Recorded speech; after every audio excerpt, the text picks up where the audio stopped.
मी doctor Manisha Charjan. कुछ तो बात है या शृंखलेमध्ये आज मी डॉक्टर पल्लवी खेडकर संभाजीनगरमध्ये राहतात यांचा इंटरव्ह्यू घ्यायला आली आहे. स्वातीच्या तर्फे मी आज इंटरव्ह्यू घेत आहे.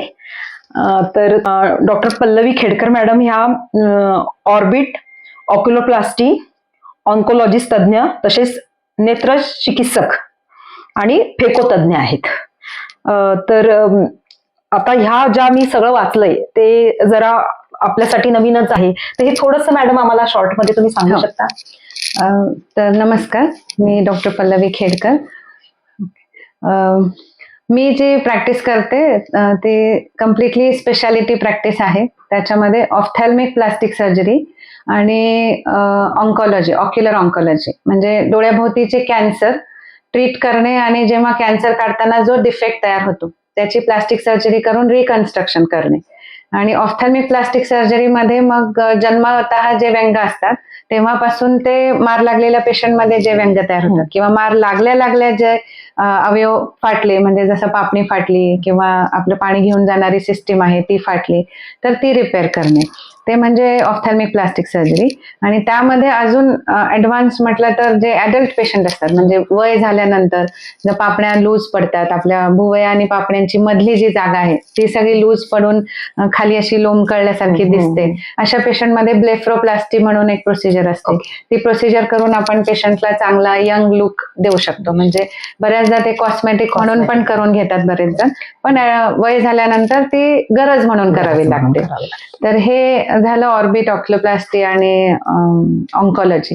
ऑर्बिटमध्ये डोळ्याच्या मागचा जो भाग आहे, म्हणजे आपली खोबणी जी असते ती आईस्क्रीमचा कोन जसा असतो, म्हणजे वर जे आईस्क्रीम आहे ते म्हणजे आपला डोळा म्हणजे बुबुळ, आणि त्याच्या मागचा कोनचा जो पार्ट आहे तो म्हणजे खोबणी, आणि मग तिथून मागे जो आईस्क्रीमचा कोनचा शेवटचा भाग आहे तिथून मग नस जी आहे ऑप्टिक नर्व ती मेंदूकडे जाते. तर हा मधला जो भाग आहे ह्याच्यामध्ये काही जणांना गाठ निर्माण होते किंवा थायरॉइडचा आजार असेल तर तिथे चरबी जास्त जमा होते आणि मग डोळा बाहेर यायला लागतो.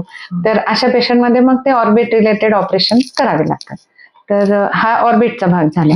आणि फेको तज्ज्ञ आणि नेत्र तज्ज्ञ म्हणजे जे मोतीबिंदूचे ऑपरेशन होतात ते पण आपल्या हॉस्पिटलमध्ये आपण करतो. ओके, प्रश्न विचारते. थोडंसं तुमचं बालपण आणि त्याचं थोडं आम्हाला सांगा. माझं शिक्षण 12वी पर्यंतचं लातूरला झालं. म्हणजे मी लातूर भागातलीच आहे. जन्मल्यापासून आम्ही म्हणजे माहेर माझं लातूर आहे आणि तिथे मी गोदावरी देवी कन्या विद्यालय ह्या शाळेमध्ये शिकले. आमची शाळा तर अत्यंत सुंदर आणि म्हणजे शिस्तप्रिय आणि फक्त मुलींची शाळा होती, पण त्यामुळे आमचं काहीच कमी राहिलं किंवा कमतरता राहिली असं नाही. पूर्ण सर्वांगीण विकास झाला आमच्या शाळेमध्ये आमचा. 7वी आणि 10वीला दोन्ही, 7वीमध्ये स्कॉलरशिपमध्ये मी आमच्या जिल्ह्यात पहिली होते आणि 10वी आणि 12वी मध्ये पण मी मेरिट स्टुडंट होते. आणि त्या मेरिटच्या याच्यावरच मला पुढे मग MBBS ला जे मेडिकल कॉलेज जे आहे, ग्रँट मेडिकल कॉलेज, तिथे मला ऍडमिशन मिळालं. MBBS झाल्यानंतर आमच्या बॅच पासून मग एंट्रन्स सुरू झाली आणि आमची बॅच म्हणजे पहिल्या 1-2 बॅचेस मधली होती की ज्यांना एंट्रन्स हा मोठा, तेव्हा खूपच मोठं संकट वाटायचं. आता ते रुटीन झालेलं आहे मुलांसाठी अगदी पहिलीपासून, पण तेव्हा म्हणजे पहिलीच वेळ होती सगळ्यांची. आणि मग तो मोठा जो एक आमच्यासाठी हे होतं की कसं करणार, काय करणार. मग अशा ह्याच्यामध्ये मी DNBचा पर्याय निवडला, डिप्लोमॅट ऑफ नॅशनल बोर्ड, आणि त्याची जी एंट्रन्स एक्झाम दिली त्याच्यामध्ये मला अगदी मेरिटच्या लेवलचे मार्क्स मिळाले. आणि मग ह्या मार्क्स मधूनच मला शंकर नेत्रालय म्हणून जे ऑफ्थॅल्मिक सेंटर आहे, they call it as a temple of I, म्हणजे ते एशियामधलं त्यावेळेसचं बेस्ट ट्रेनिंग सेंटर होतं. तर मग तिथे मला on the basis of merit only तिथे ऍडमिशन मिळालं फॉर माय पोस्ट ग्रॅज्युएशन. आणि तिथूनच मग मला पुढची जी फेलोशिप आहे ही माझी ऑफ्थॅल्मिक प्लास्टिक सर्जरीची, त्याचं इन्स्पिरेशन मला मी तिथे गेल्यामुळे मिळालं. म्हणजे कदाचित जर मी मुंबईतून चेन्नईला गेले नसते तर मग मी फक्त एक ऑफ्थॅल्मॉलॉजिस्ट असले असते आता. पण मी तिथे गेल्यामुळे माझ्यातला तो सर्जन विकसित झाला आणि मग मला ऑफ्थॅल्मिक प्लास्टिक सर्जरीमध्ये फेलोशिप करावी वाटली. तर मग मी नंतर मदुराईला अरविंद आय हॉस्पिटल आहे, ते पण खूप वेल नोन हॉस्पिटल आहे. त्यांच्या 5 ब्रांच आहेत साऊथ मध्ये. तर तिथे मी माझी फेलोशिप केली ऑफ्थॅल्मिक प्लास्टिक सर्जरी मध्ये. आणि मग मी त्यानंतर औरंगाबादला. तुम्ही लहानपणापासूनच एक टॅलेंटेड स्टुडंट आहे, तर की पुरुष जर म्हटलं तर माझ्या आई वडिलांचा खूप मोठा रोल आहे. मला 2 भाऊ आहेत, दोघेही डॉक्टर आहेत. माझे पेरेंट्स टीचर्स होते, पण त्यांनी कधी आमच्यामध्ये फरक नाही केला की ही मुलगी आहे तर मग हिला हेच करायला पाहिजे, तिने हेच शिकलं तरी खूप झालं आता बस, असं नाहीये. तर रादर आम्ही तिन्ही भावंडांमध्ये मला भरपूर शिक्षणाची संधी मिळाली. मी सगळ्यात मोठी असल्यामुळे मीच आधी प्रत्येक गोष्ट केलेली आहे. तर मग त्यांनी मला कधीच हे नाही केलं की तू मुलगी आहे तर हे नाही करायचं, ते नाही. फेलोशिप पर्यंत त्यांचा पूर्ण मला सपोर्ट होता की जेवढं जास्त एज्युकेशन करेल तेवढं चांगलं. आणि त्यांनी मला खूप इंडिपेंडन्स दिला की MBBS पर्यंत त्यांचा पूर्ण सपोर्ट होता मला. पण त्यानंतर मात्र जे आवडतंय, ज्याच्यामध्ये तुम्हाला करण्याची इच्छा आहे, असंच तुम्ही पुढचं शिक्षण घ्यावं, असं माझ्या आई वडिलांचं मत होतं. त्यामुळे मग मला पुढे कधीच असं अडचण नाही आली. आणि माझा स्वतःचाही स्वभाव असा आहे की हम किसी से कम नाहीये. आणि दुसरं म्हणजे की स्त्रियांमध्ये मल्टीटास्किंगचा गुण हा जेनेटिक आहे, म्हणजे ते इनबिल्ट आहे. जसं स्त्रियांमध्ये प्रेम करणं ही भावना इनबिल्ट आहे, जसं एखादी स्त्री प्रेम करू शकते, किंवा मातृत्व किंवा अफेक्शन, म्हणजे प्रेम तर पुरुष पण करतात, पण अफेक्शनेट प्रेम जे आहे ते स्त्रियाच करू शकतात मेजॉरिटी. तसं स्त्रियांमध्ये बरेच असे गुण आहेत की जे स्त्रियांनी जर पूर्णपणे त्याचा वापर केला तर त्या कशातच कमी राहणार नाही. त्यामुळे मी स्वतः कधीच याच्यामध्ये, म्हणजे सर्जन जरी झाले, मी ऍक्च्युली ऑफ्थॅल्मॉलॉजी मध्ये जायच्या आधी मी जनरल सर्जरी मध्ये थोडं काम केलं होतं. तर तिथे मी असं कधी हे नाही दाखवून दिलं की मी लेडीज आहे तर मग मी पुरुषांचं चेकअप नाही करणार, किंवा मी त्यांना अनकम्फर्टेबल होईल असं कधी वागले नाही. त्यामुळे मग मला ही अडचण कधीच आली नाही, आणि त्याही सर्जरी मी तेवढ्याच चांगल्या पद्धतीने केल्या. आम्हाला असं वाटेल की तुम्ही काही तुमच्या ज्या आता तुम्ही ह्या स्पेशलिस्ट सर्जरीज आम्हाला सांगितल्या की ज्यामध्ये ऑक्युलोप्लास्टी, ती जी कॉस्मेटिकल आहे, किंवा ऑर्बिटच्या ज्या तुम्ही सांगितल्या, ते थोड्या आम्हाला दाखवू शकाल का तुमच्या पेशंटची? ह्या एज मध्ये, म्हणजे साधारणपणे एक 60 वर्ष वयाच्या प्रॉपर येते पेशंट्स मध्ये ही जी पापणी आहे आणि ही पापणी नॉर्मल आहे. ह्याच्यामध्ये केस बाहेरच्या दिशेने दिसत आहे आपल्याला. हे जे आहे ही पापणी आत वळलेली आहे, त्यामुळे केस आतमध्ये बुबुळावर टोचतात. तर मग अशा वेळेला एक छोटस ऑपरेशन असतं, एन्ट्रोपिऑन करेक्शन. ते ऑपरेशन केल्यानंतर आपल्याला पापणी पूर्ण नॉर्मल लेवलला आणता येते, आणि मग ते पेशंटचा त्रासही कमी होतो. आणि नंतर त्याचे जे बुबुळावर पापण्या घासून घासून डॅमेज होणार आहे, तो डॅमेज पूर्णपणे चालला जातो. आणि एका सर्जरीमध्ये ह्याचा 100% रिझल्ट मिळतो. तर अशा सर्जरीज बऱ्याचदा ऍक्च्युली मला हा पेशंट दाखवण्याचा उद्देश असा आहे की ह्या एज मध्ये पेशंट्सना वाटत असतं की झालंय आता माझं काय करायची गरज नाही. मग ते काय करतात की फक्त ह्या पापण्या ज्या आहेत त्या घरीच काढतात, काढून बरेचसे लोक. आणि मग ते पापण्या काढून काढून काढून तो एरिया पण खराब होतो, आणि त्याचा मूळ जो आजार आहे तो पापण्या नाहीये, ही पापणीची कड पूर्ण आत वळलेली असते. तर ती काही दिवसांनी मग डॅमेज करायला लागते. तर मग हे असं करू नये. एक सिंपल प्रोसिजर आहे, सकाळी ऍडमिट होऊन 2-3 तासात पेशंट घरी जातो. कितीही एज असलं तरी पण ही प्रोसिजर सेफ आहे. तर मग ही जर केली आपण तर पेशंटला डेफिनेटली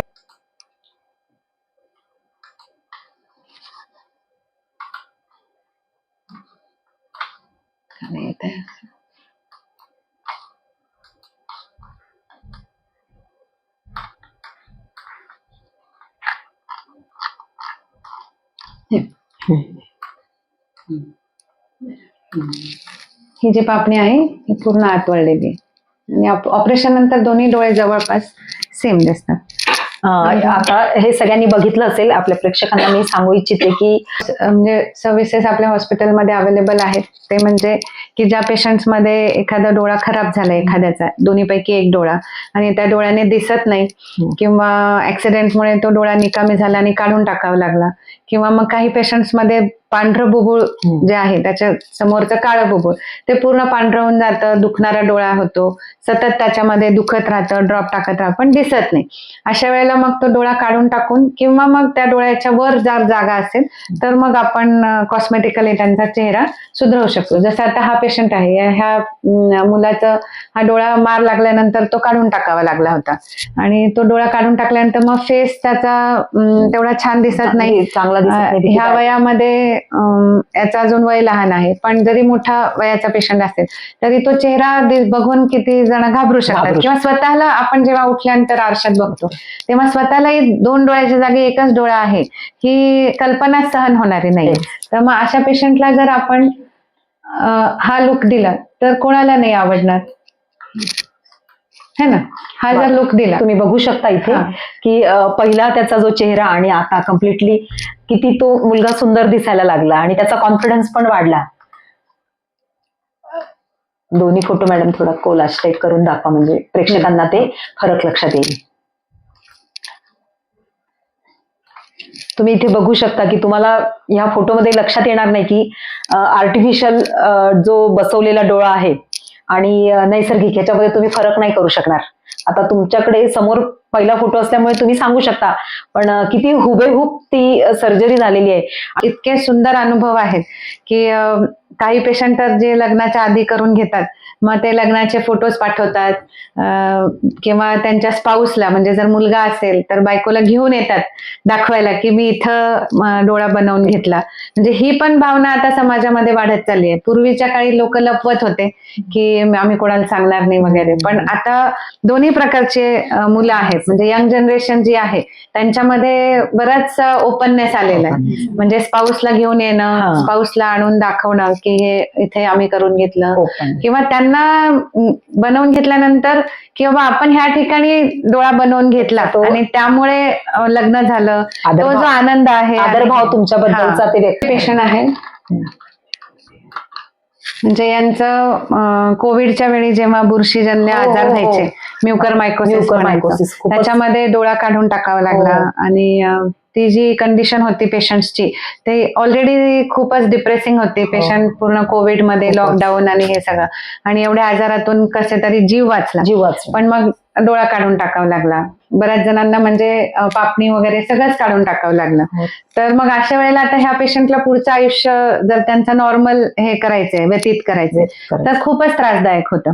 मग अशा पेशंटला आपण जेव्हा प्रॉस्थेसिस बनवून दिलं तर आपण बघू शकता की हा प्रॉस्थेसिस बनवल्यानंतरचा फोटो आहे आणि हा चष्मा घालून. तर हे जर आपण पाहिलं तर म्हणजे पेशंटच्या अक्षरशः म्हणजे इतका ग्रॅटिट्यूड होता की मला त्याच्यामुळे माझं 10 वर्ष आयुष्य वाढलं. नवीन तुम्ही त्यांना म्हणजे त्यांच्या मनामध्ये जो खंत होती डोळा जाण्याची ती म्हणजे ती पूर्णपणे गेली ना. जवळपास 10 वर्षापासून अमरनाथला जातात दरवर्षी. म्हणजे त्यांचं तो आपण जसं एखाद्या ठिकाणी वारी असते आपली तसं ते अमरनाथला जात आहे. आणि कोविड नंतरचा जेव्हा त्यांचा अमरनाथला जाण्याची टर्न होती मग आता प्रश्न पडला की कारण आधीच्या फोटोत जर पाहिला ना तर हे जे ओपनिंग आहे त्यांचं हे डायरेक्ट नाकाशी जोडल्या गेलेलं होतं. तर अशा ह्याच्यामध्ये जर आपण अमरनाथला जायचा विचार केला तर it was next to impossible. म्हणजे जर ते गेले तर मग सांगताच येत नाही त्यांचं काय होईल. आणि मग त्यांनी माझ्यासमोर हा प्रश्न मांडला की आता मॅडम असं तर आहे आता आम्ही म्हणजे आम्हाला तर जायचंय तर हे तर आम्ही प्रोसेसेस त्यांना बसवून दिलेलं तर हे आपल्याला ग्लूने तिथे स्टिक करावं लागतं. म्हणजे दर 3-4 महिन्यांनी ग्लू लूज होतो मग परत आपल्याला ग्लू लावून ते स्टिक करायचं. तर मग आता ते अमरनाथला जाणार तर मग कसं हे करणार समजा हा ग्लू निघाला तर काय करायचं. तर ही सगळी ड्रिल आम्ही इथे केली की काय काय झालं तर काय आपल्याला ऑप्शन्स आहेत हे सगळं. आणि हे त्यांना तिथे काहीच त्रास झाला नाही. म्हणजे ह्या प्रोसेसेस सकट गेले तसेच आले. आम्ही ज्या ड्रिल केल्या त्या फक्त म्हणजे प्रिपरेशनच होतं पण त्यांनी तिथून बेस कॅम्प वरून जो मला फोटो पाठवला तर माझंच अमरनाथचं दर्शन झाल्यासारखं. अमेझिंग म्हणजे खूपच जास्ती आम्ही फार असं म्हणजे काय म्हणावं हा. शब्दच नाही ते, तुम्ही इतकं छान काम करताय. तर मला म्हणजे असं झालं की त्याच्यामुळे त्यांचं आयुष्यभरासाठी अमरनाथला जायचं बंद झालं असतं हो ना. जर हे प्रोसेसेस त्यांना मिळालं नसतं तर. तुमच्या चेहऱ्यामध्ये तो दिसतोय, तर- आनंदाश्रू दिसतायत की तर- किती म्हणजे डॉक्टर एक असतो कुठल्याही ह्याचा, तर तो किती त्या व्यक्तीशी निगडीत असतो आणि त्याला नुसती आनंद देण्यामध्ये तो एक स्वतः पण आनंद मानतो. हा म्हणजे माझ्या बाकी कंडिशन्समुळे मी कदाचित अमरनाथला जाणार नाही आयुष्यात कधी, पण ती खंत मला आता कधीच राहणार नाही खरंच की मी अमरनाथला गेले नाही. तुम्ही घडवलं ना त्यांना, दर्शन हा. घडवलं तुमच्या. आणि कौतुक असं आहे की ते आता तेवढ्यावर थांबले नाही, ते दरवर्षी अमरनाथला जातात. बापरे, खूपच छान. बरं, आता थोडस तुमच्या फॅमिली बद्दल, की तुमचे हस्बंड काय करतात, तुम्हाला किती मुलं मुली आहेत? ओके. माझे हस्बंड डॉक्टर निखिल खेडकर, ते सायकॅट्रिस्ट आहेत. ते जवळपास आता 20 वर्षांपासून शांती नर्सिंग होम पैठण रोडला आहे, तिथे सायकॅट्रिस्ट म्हणून काम बघतात. डॉक्टर बाराळे सरांबरोबरच त्यांचं ट्रेनिंग पण झालेलं आणि ते त्यांचे गुरु स्थानी आहेत, म्हणजे डॉक्टर विनय बाराळे जे आहेत. त्यामुळे त्यांचं अगदी डिवोटेड काम आहे ॲज अ सायकॅट्रिस्ट. आणि मला 2 मुली आहेत. मोठी मुलगी आता सध्या 8वीत शिकते केम्ब्रिज स्कूलमध्ये, आणि लहान मुलगी आहे ती 4th मध्ये आहे किंवा 4th स्टँडर्डमध्ये आहे. आणि सगळ्यात चांगली गोष्ट माझ्या मुलींच्या बाबतीत म्हटलं तर दोघीही अकॅडमिक्समध्ये चांगल्या आहेत, आणि ॲट द सेम टाइम त्या बाकी पण याच्यामध्ये त्यांचा कसा विकास होईल, सर्वांगीण विकास होईल, याकडे आम्ही आवर्जून लक्ष देतो दोघेही. माझी मोठी मुलगी मृण्मयी खेडकर, तिला होमी भाभा इन्स्टिट्यूट तर्फे जी सायंटिस्टसाठी एक्झाम घेण्यात येते, ऑल ओव्हर महाराष्ट्र ती एक्झाम होते, तर ती आपल्या रिजन मधून तिला त्याच्यामध्ये गोल्ड मेडल मिळालं जेव्हा ती 6th स्टँडर्ड मध्ये. खूप अभिनंदन. थँक्यू. आणि बाकी दोघी पण खूप छान अभ्यासही करतात. त्यांना बाकी पण जे आपले कल्चरल ऍक्टिव्हिटीज आहेत, सण समारंभ आहेत, त्याच्यामध्ये भरपूर इंटरेस्ट आहे. दोघीही गणपतीच्या वेळी स्वतः शाडू मातीचा किंवा लाल मातीचा गणपती बनवतात, म्हणजे मूर्ती बनवतात, घडवतात. आणि आम्ही दरवर्षी इको फ्रेंडली गणपती मूर्ती स्थापन करतो. ते त्यांच्यामुळेच आम्ही करायला लागलो. म्हणजे जेव्हा माझी मोठी मुलगी बनवायला शिकली, तिच्या शाळेमध्ये एक छोटासा हे होता की गणपती येणार आहे, तर मग आपण क्लेचा गणपती बनवू. मग त्यांनी तो जो क्ले येतो आर्टिफिशियल क्ले, त्याचा गणपती त्यांना शिकवला होता. मग तेव्हापासून ते इन्स्पिरेशन मिळालं. तर आता मागच्या जवळपास 10 वर्षांपासून आम्ही इको फ्रेंडली गणपती मुलांना म्हणजे इको फ्रेंडलीचं पण ज्ञान देत आहे की कसं आपल्या एन्व्हायरमेंटचं संरक्षण करायचं. आताच तिला होमी बाबाचं गोल्ड मेडल मिळालं. खूप खूप अभिनंदन तुझं. फ्रेंडली दरवर्षी गणपती बनवते शाळू मातीचा. तर तुला काय सांगता येईल एन्व्हायरमेंट बद्दल, तू काय संदेश देशील? इको फ्रेंडली यूज केल्याने ते कार्बन फुटप्रिंट वगैरे कमी होतं, ज्याने म्हणजे कार्बन फुटप्रिंट म्हणजे एन्व्हायरमेंटमध्ये कार्बन किंवा पोल्युटंट्सची quantity. So eco friendly use केल्याने ते सगळं कमी होतं, जेणेकरून जी अर्थ आहे ती जास्त दिवसांपर्यंत ग्रीन राहील. जर का पोल्युटंट्स किंवा आपण इको फ्रेंडली गोष्टींचा यूज नाही केला तर अर्थवर जी लाईफ आहे ती लवकर संपून जाईल. सो इको फ्रेंडली गोष्टी यूज करणं इम्पॉर्टंट आहे.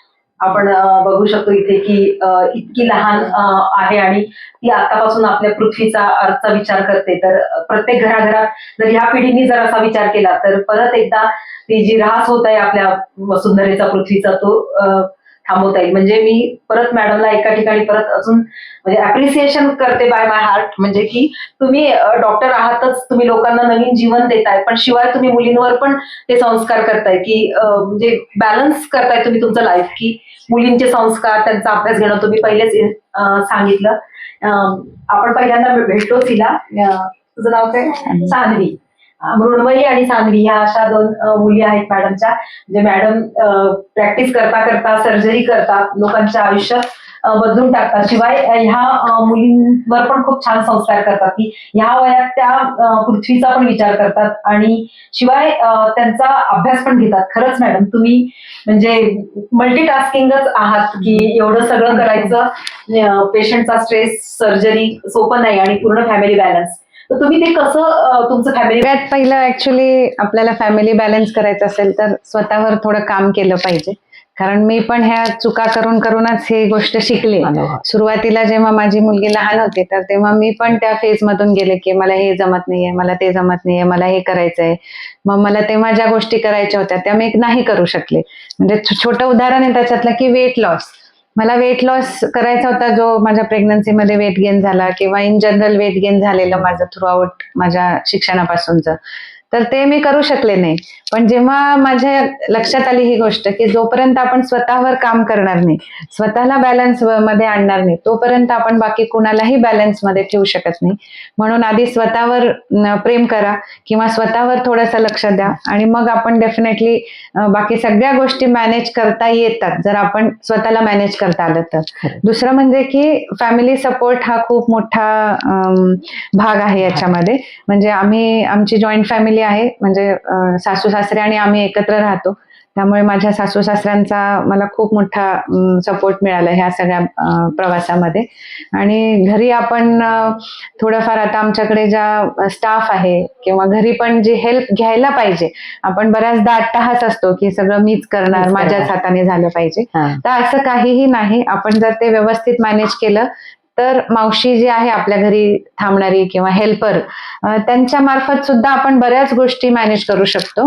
आणि त्यांनाही एक मदत होते. आपण एका घराला उभं करतो, जेव्हा आपण एखाद्याला जॉब देतोय तेव्हा त्यांचंही घर उभं राहतंय. तर अशा वेळेला स्टाफची हेल्प घेणे, हेल्परची हेल्प घेणे, मेड्सची हेल्प घेणे, डेफिनेटली दोन्ही बाजूने आपण ते चांगलंच काम होतंय. तर ते जर केलं आपण तर आपण फॅमिली वर्क बॅलन्स दोन्हीही करू शकतो. म्हणजे त्यामुळे स्वतःला आधी तुम्ही स्वतःला सिद्ध करा, स्वतःवर काम करा, मगच वगैरे. मी आता म्हणजे जवळपास 15 to 18 kg वेट लॉस केला.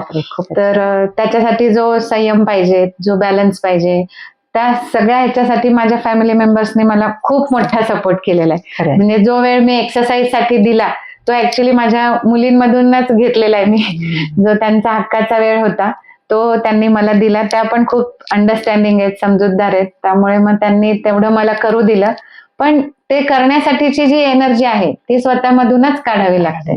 ती आपण दुसऱ्यांकडून एक्सपेक्ट नाही करू शकत की माझ्या घरचे मला सपोर्ट करत नाही, मग मी कसं करू. जोपर्यंत तुम्ही स्वतःला सपोर्ट करत नाही तोपर्यंत दुसऱ्यालाही तुम्हाला सपोर्ट करण्याची इच्छा होणार नाही. खूप छान. म्हणून तुम्ही आधी स्वतःला सपोर्ट करा, स्वतःवर प्रेम करा, स्वतःला तयार करा. मग आपोआप, जसं ते मूवी मध्ये एक डायलॉग आहे ना की अगर आपकी इच्छा हो तो कयामत भी वो इच्छा पूरा करने में हेल्प करती सारी कायनात है ना, सारी कायनात वो तुम्हें. ते लव्ह स्टोरीसाठी त्यांनी त्या दोघांच्या प्रेमाबद्दल सांगितलंय. तर इथे आपण स्वतः आणि स्वतः ह्या दोघांच्या प्रेमामध्ये तुम्हाला डेफिनेटली पूर्ण सगळेजण हेल्प करतील. म्हणजे मित्रमंडळी, घरातले मेंबर्स, सगळेजण. म्हणजे तर आणि कॉज चांगला आहेत, त्यांच्याशी बोलू या मॅडम. बस. गंगा सिस्टर आहेत, म्हणजे आम्ही त्या आल्यापासून आम्ही त्यांना सिस्टरच म्हणतोय. पण त्याच होल अँड सोल आहेत हॉस्पिटलच्या. पूर्ण हॉस्पिटल मॅनेज करणं, पेशंट्सची काळजी घेणं, पेशंटच्या अपॉइंटमेंट्स बघणं, मला ऑपरेशन मध्ये असिस्ट करणं, सगळं काही त्याच आहेत. म्हणजे गंगा सिस्टर आमच्या हॉस्पिटलच्या खूप मोठा एक आधारस्तंभ म्हणता येईल. तर पूर्ण काम बघतात त्या. आणि कधीच कुठल्या कामामध्ये त्यांची हे नाही, काम चुकारपणा तर खूप मोठा शब्द झाला, पण हे पण भावना नसते की हे मी काम का करू किंवा हे माझं काम नाही. नवीन काम कुठलंही दिलं तर त्या उत्साहाने ते पूर्ण करतात. सिस्टर, तुम्हाला काय बोलायचं मॅम बद्दल?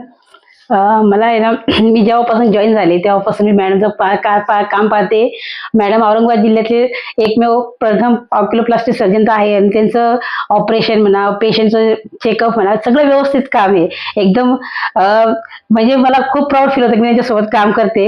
आणि ऑपरेशन तर इतके क्रिटिकल ऑपरेशन केले मॅडमनी. जेव्हा कोविड होतं तेव्हा पण म्युकोरमायकोसिसचे असे मोठमोठे ऑपरेशन केले, ट्रॉमाचे केसेस केले, टोसिस सर्जरी, म्हणजे असे ते तुम्हाला आपल्याला नाव माहीतही नसतात ते एवढे ऑक्युलोप्लास्टीचे, ऑर्बिटचे एवढे मोठे ऑपरेशन केले मॅडमनी. आणि हे ऑपरेशन करताना मॅडम एकदम कूल काम असतात आणि एकदम व्यवस्थित शांतपणे. जोपर्यंत मॅडमला समाधान होत नाही की हे काम माझं चांगलं झालंय तोपर्यंत ते शेवटपर्यंत प्रयत्न करता आणि एकदम व्यवस्थित करता.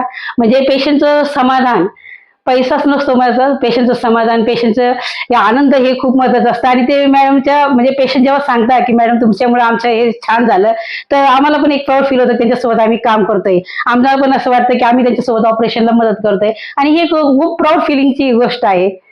आपण आता बघितलं की पल्लवी खेडकर मॅडम ह्यांचा जो व्याप आहे कामाचा तो किती विस्तार आहे आणि किती ते म्हणजे रुग्णांना ते एक नवीन जीवन देतात.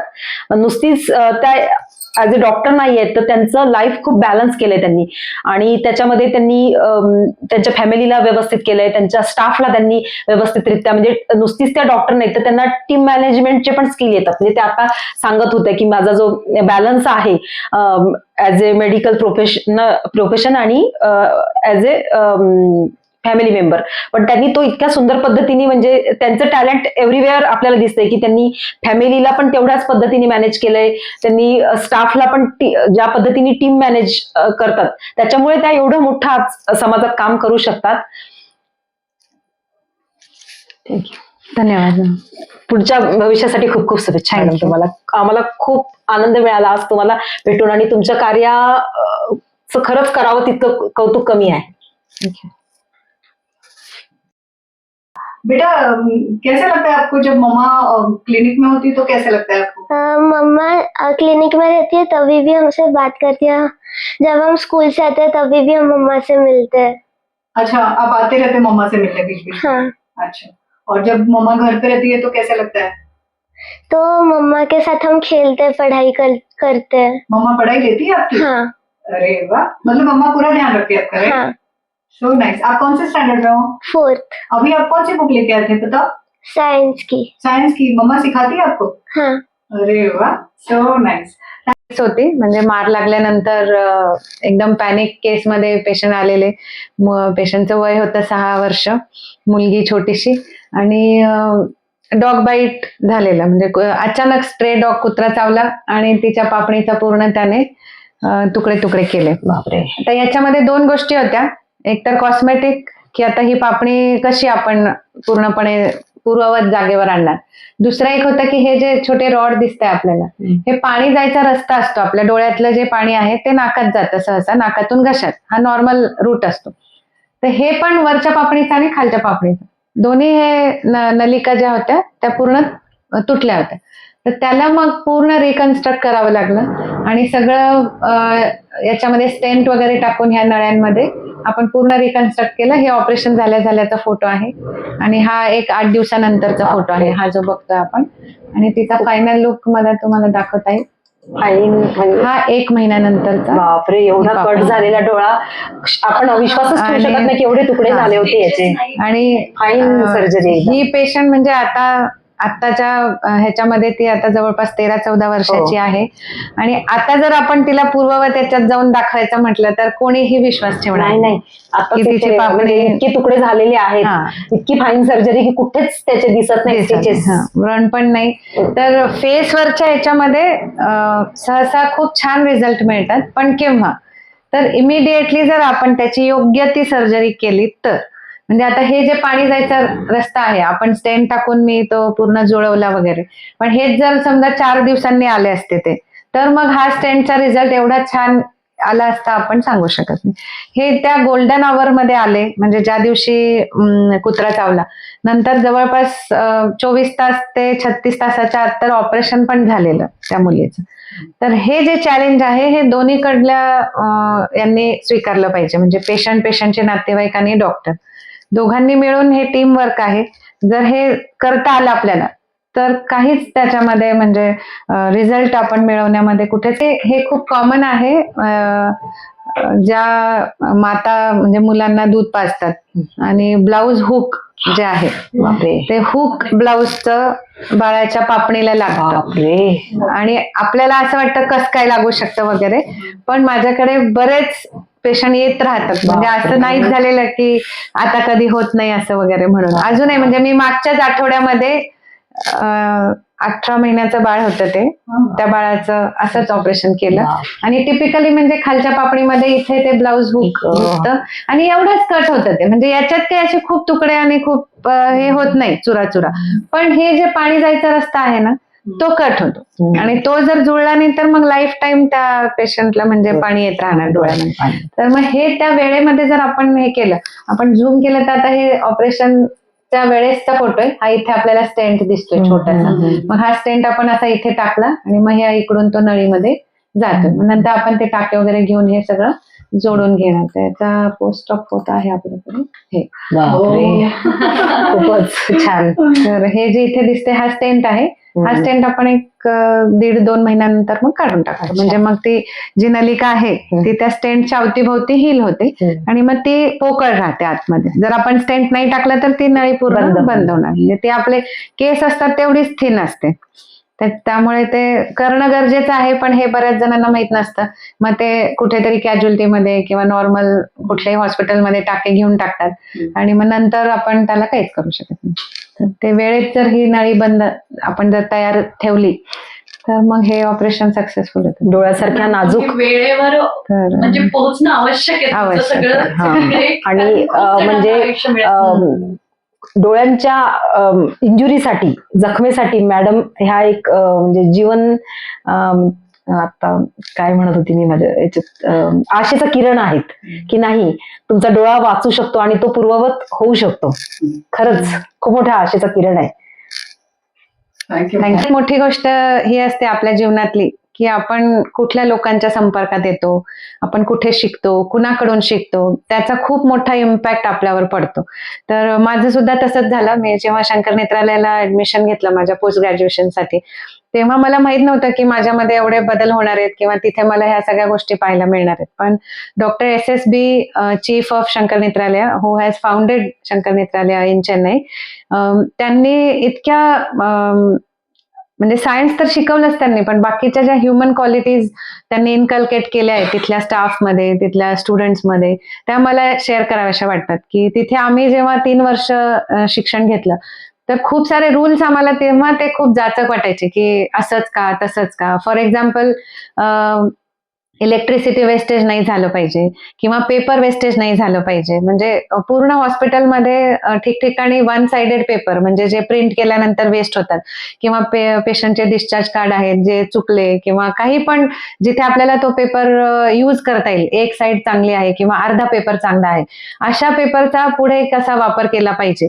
हे आम्ही तिथे शिकलो. म्हणजे जसं की आता मी माझ्या हॉस्पिटलमध्ये पण हा असा वेस्ट पेपरचा बंच नेहमी जवळ ठेवते. जेव्हाही मला काही रफ वर्क करायचंय, काही लिस्ट करायची किंवा पेशंटला काही समजावून सांगायचंय तर मी ह्याच पेपरचा वापर करते. ऍट द सेम टाइम जी एम्पथी आहे पेशंटला दाखवण्यासाठी की जेव्हा पेशंट आपल्याकडे येतो तेव्हा त्याची मेंटल कंडिशन ही थोडीशी वेगळी असते.